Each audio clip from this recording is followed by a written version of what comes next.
words. We're not, let's wake up to the words. It's the words that separate. Have you noticed? It's the words. If somebody says something else is seeing through your eyes, and if you're in the right position, and if your chakras are all in order, and if you've been, whatever the story, meditated, then down it will come, and it will go through your eyes. And can you see the book you're reading when you read all that?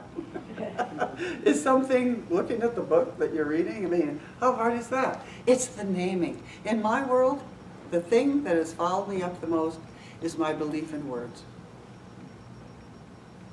I don't mean you have to be that way, but that's just mine. Belief in words. And here's, Ramana said it, I read it, when the book first came out in 1950, and he said, let me see if I can get it right, that the thing that keeps you from enlightenment is the belief that you are not already enlightened. Well, a million years later, here I sit, and the dissection of that now is clear to me. It was a thought. It is a thought that I am not whatever this awake is. It is a thought that I have to do something. It is a thought that what's happening is not it. In spite of sitting in front of somebody like Tony Parsons for how many times, and he's screaming at us, everything is the beloved.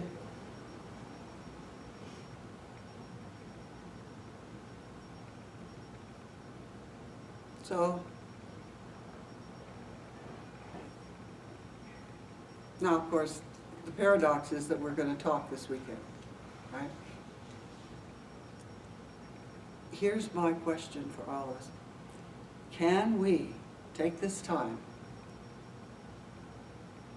to begin to understand for ourselves what an incredibly difficult process it is to think anything? It is difficult, it is tedious, it is confusing, it is painful. All of the above. How hard is it to just see something? How hard is it? How hard is it to just hear a voice?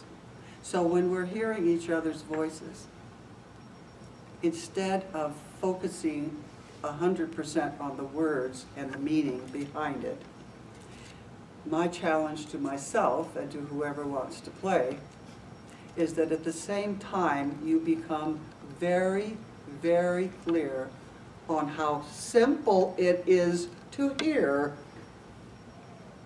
not the words and the meaning.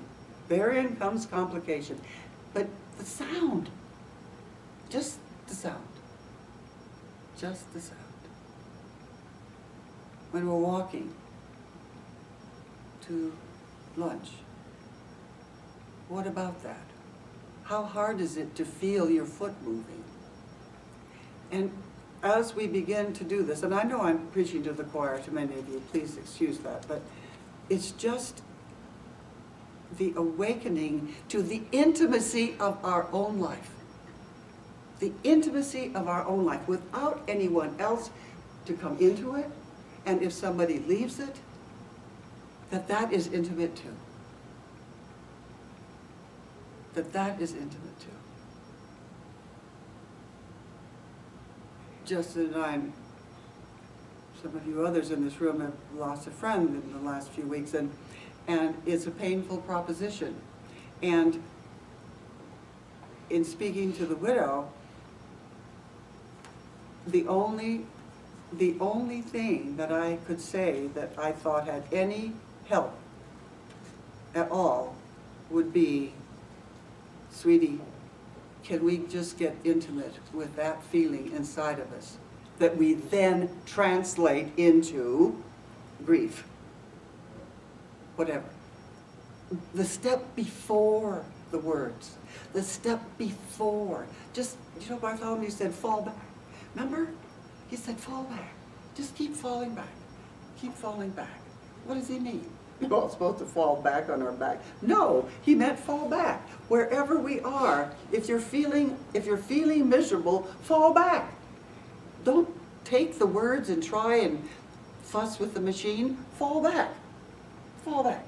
What do you feel? What's there? What is absolutely always there? You are feeling something every moment of your life. That's it. That's it.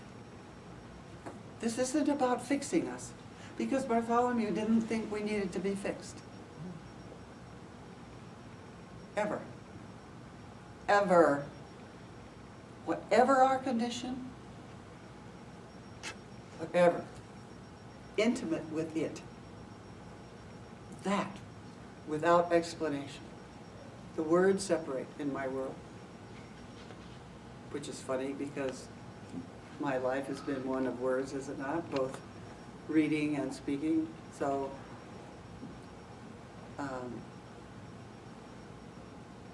so I'm laughing and thinking, well, so then it's been a curse as well as a blessing, and so be it.